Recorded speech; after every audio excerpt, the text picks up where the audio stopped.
यहाँ चाहिँ के हो सुगा हेर्ने मान्छे झुन्ड्यो क्या हो सुगा हेर्दा हेर्दा टेन्सन लागेर तनावबाट डिप्रेसनमा गएर झुन्ड्यो क्या त्यस्तो लागेर छ हेलो व्हाट्सअप गाइस नमस्ते welcome back to new blog आज तपाईहरुलाई फेरि नयाँ ब्लगमा स्वागत गर्दै आज चाहिँ किन यो बारी मकै बारीबाट यसले ब्लग सुरु गर्यो भन्नुहुन्छ होला आज चाहिँ स्पेशली तपाईको मकै गोठालो आज मकै गोठालो हो आज चाहिँ तपाईलाई मकै गोठालोको भिडियो लिएर आएको छु र मकै चाहिँ केबाट गोठालो केको लागि गोठालो भन्ने कुरा चाहिँ तपाईहरुलाई आज स्पेशली मकै चाहिँ सुगाबाट कसरी बचाउने भन्ने बारे तपाईलाई एउटा ब्लग लिएर आएको छु र आशा छ तपाईले यो ब्लग पनि मन पराइदिनुहुन्छ यहाँ चाहिँ अहिले म मकै बारीमा छु सबै यो मकै छ यहाँ नेरी यहाँ परसम्म मकै छ यता चाहिँ अर्काको मकै पर्छ भने यता चाहिँ हाम्रो पर्छ यहाँ चाहिँ हाम्रो पर्छ यहाँ परसम्म देख्न सक्नुहुन्छ परसम्म मकै छ र यसरी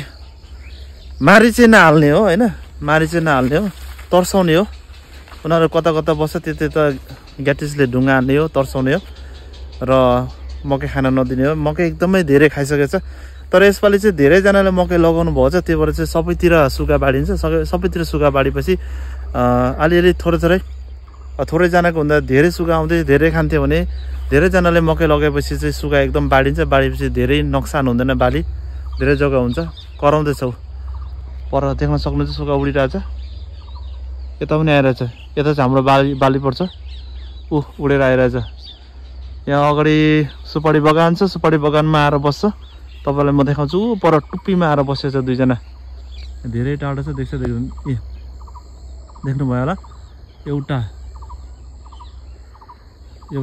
यहाँ छ एउटा यहाँ छ दुईटा आएर बसिरहेछ त्यहाँनेरि अब यिनीहरूलाई चाहिँ खेदाउनु पर्ने हुन्छ यहाँभन्दा सर्ट भ्लगमा पनि तपाईँले देख्नुभएको छ योभन्दा अगाडि मैले सर्ट भ्लग बनाएको थिएँ क्याटिसले हानेर मैले तर्साएको थिएँ तिनीहरूलाई एकदम रमाइलो छ सुँगरहरू पनि रमाइलो छ अब धेरैजना मान्छेहरू आफ्नो आफ्नो बारीमा आउनुभएको छ होइन कराउँदैछ पर अब यता पनि सुपारी बारी छ यिनीहरूलाई बस्नु सजिलो हुन्छ है यहाँनिर सुपारी बारी छ यहाँ पनि यहाँ ठुल्ठुलो रुखहरू छ हाम्रो सुपारी बारी चाहिँ उता घर नजिकै छ अनि त्यता चाहिँ आउँदैन किनभने हामी नजिकै हुन्छ उता यहाँ सबैतिर बारी नै सबैतिर मकै लगाएको छ यो चाहिँ हाम्रो छिमेकी घर भयो भने छिमेकी घर हो यो चाहिँ अनि उहाँहरूले चाहिँ मकै लगाउनु भएको छ भर्खर मकै लगाउनु भएको छ उम्रिँदैछ टुसारो हान्दैछ अनि हाम्रो सुपारी बारी भने चाहिँ त्यो हो यो परको चाहिँ यो चाहिँ हाम्रो सुपारी बारी हो हैन यो चाहिँ त्यहाँनिर चाहिँ हाम्रो घर भँगेर पनि आइरहेछ यिनीहरूलाई चाहिँ हामी नखेदाउने हो यिनीहरूलाई खासै बिगार गर्दैन यिनीहरूले किरा फटेङ्ग्राहरू मात्रै खाने हो यिनीहरूलाई खासै असर गर्दैन यिनीहरूले चाहिँ त्यही भएर हामी नखेदाउने यिनीहरूलाई चाहिँ सुगालाई मात्रै अब हाम्रो बारी भन्नुहुन्छ नि यहाँदेखि लिएर हैन यहाँ परसम्म छ पर देख्नुहुन्छ यो सुपारी बारीदेखि ओरसम्म परसम्म र पर देख्नुभएको बारी यो घर र सुपारी बारीको बिचमा छ त्यो अगाडिको प्लट पनि त्यहाँ पनि मकै छ हाम्रो त्यता घर नजिकै हुनाले चाहिँ मेन बाटो छ त्यहाँ मेन बाटो हुनाले चाहिँ त्यहाँ खासै सुगा आउँदैन मान्छे हिँड्छ यताउता कुदिरहनुहुन्छ गाडीहरू कुदिरहन्छ गाडीहरू कुदिरहेपछि उनीहरूलाई पनि डर हुँदो रहेछ अनि भाग्दो रहेछ स्पेसली यता चाहिँ अब घर टाढो छ होइन घर टाढो हुनाले चाहिँ यहाँ चाहिँ सुगा आउँछ रुखहरू पनि ज्यादा यहीँ छ अनि आज धेरैजना हुनुहुन्छ टोलीहरू सुगा खेदाउनलाई यहाँ पर उडेर आउँदैछ देख्न सक्नुहुन्छ तपाईँले उपर यहाँ माथि उडेर आउँदैछ कता देखिँदैन देखिँदैछ यहाँ माथि भागे अब बस्न खोज्दैछ यहाँ बस्न खोज्दैछ यो कहाँ गएर बस्छ यहीँ आउन खोज्दैछ यहीँ मलाई देखेर फेरि उता गयो अब यो छिमेकीको बारीमा जान्छ अब हेर्नु है टक्क बसेर अनि फेरि बस्दैछ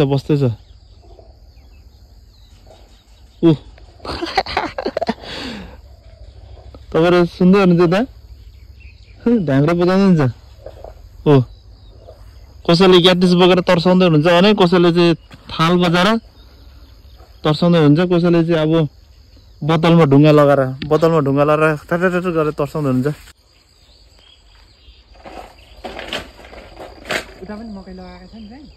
लगाएको छ उता तर यति धेरै आउँदैन उतातिर थोरै आउँछ सो यहाँ हेर्न सक्नुहुन्छ तपाईहरु सुगाले चाहिँ यस्तो बिग्न खाइदिन्छ यहाँ हेर्नु ल म अझै जुम गरिदिन्छु यो चाहिँ सुगाले खाएर बर्बाद बनाएको यहाँ हेर्नु यस्तो मजाले खाइदिन्छ कि सुगाले सबै नाङ्गै बनाएर चाहिँ एकतिर हेर अर्कोतिर खाइदिरहेको हुन्छ। हाम्रो छिमेकी अङ्कलहरू नि उता दुईजना गफ गर्दै हुनुहुन्छ, उहाँ बसेर उहाँहरू पनि आउनुभएको छ। म चाहिँ अब घर एकछिन जानुपर्ने छ, घरतिर लागिरहेको छु। यहाँ पनि मकै पुरा दाना लागिसकेको छ। भित्रसम्म खाएको छ, यहाँ खाएको छ, त्यहाँ खाएको छ, भित्रसम्म खाएको छ क्या मकै पुरै सुगाले। भोटी ओइ भोटी लगाइस हाम्रो भोटीले चाहिँ 2टा बच्चा जन्मेको छ। उन्नत जातको कुकुरले चाहिँ अलिक थोरै बच्चा जन्माउँदो रहेछ।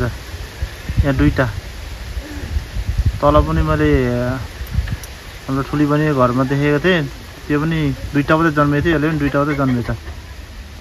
2टा देख्नुहुन्छ निदाइरहेछ मजाले। उन्नत जातको बच्चाहरू थोरै जन्मिँदो रहेछ कुकुरले। लोकोले चाहिँ बटङटङ जन्मिन्छ भने यो भोटिया। गाइस खाना खाएर आयो। खाना खाएर आएको त सुगा अघि ड्याम्मै आएर बसिसकेको रहेछ हो। म खाना खान गएको यिनीहरू पो आएर बसिरहेको रहेछ हो।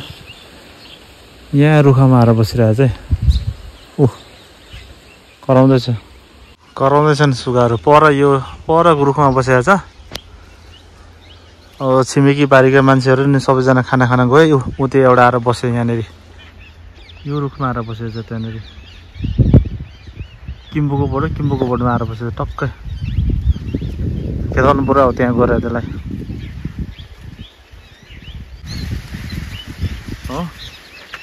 फङ्ग हानिदिन्थ्यो नलाग्ने गरी, तर 2टा मात्रै हात छ मेरो। एउटा हातमा क्यामेरा, एउटा हातले कसरी खाने बसिरहेको छु। उड बल्ल देखेछ मलाई। गयो पर गयो अर्काको बारीतिर गयो। यो रुखमा नि बसेर गीत गाइरहेछ, मजाले गीत गाइरहेछ। यो रुखमा पल्लोपट्टि बसेर चाहिँ देखिँदैन यहाँबाट। पुरा गीत गाइरहेछ।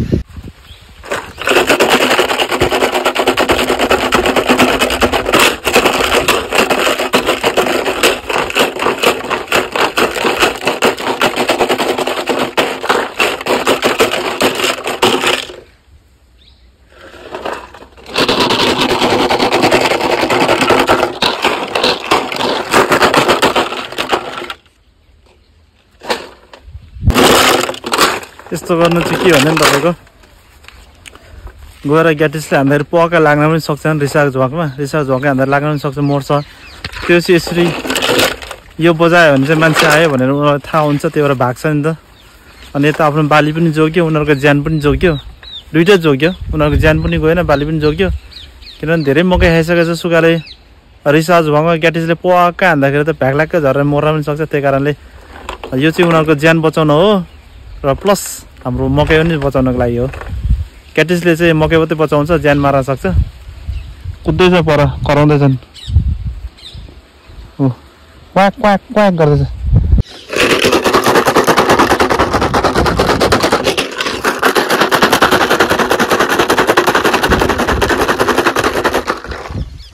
र अगाडि बाटोको मकै खान आँट्यो क्या तिनीहरू।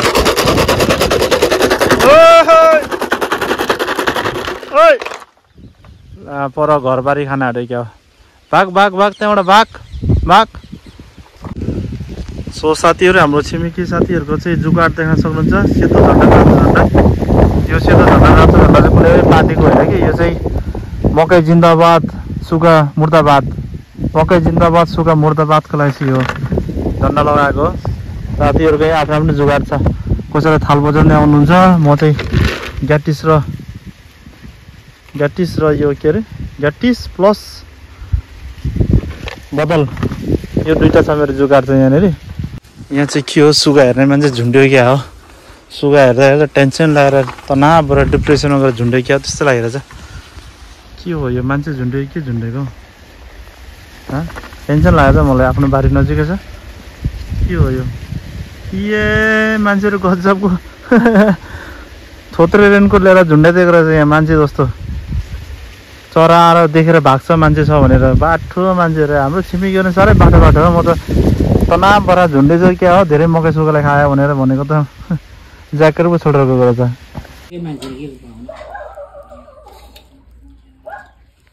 समय र परिस्थितिले मान्छेलाई विभिन्न कार्यमा ढाल्दो रहेछ। बिहान यता पूर्वतिर घाम लागेको थियो भने अहिले यो पश्चिमतिर घाम लागेको छ र आजको कार्यक्रम सिद्धिन लाग्यो हैन। कार्यक्रम सिद्धेछ त्यही पनि तपाईहरुलाई म आजको भ्लगमा एन्ड गर्न चाहन्छु। आज सुगा टन्नै खेदाइयो, धेरै खाए तिनीले, तर मार्न चाहिँ मैले कुनै पनि मारिन। आजको भ्लग हेर्दिनु भयो। उता आपाले पुरा म्युजिक बजाउँदै हुनुहुन्छ खेदाउनका लागि। के खेदाउन? भँगेर खेदाउन लागि। सो आज भिडियो तपाईहरुलाई कस्तो लाग्यो? Thanks for watching. Take care. Bye bye. See you next vlog.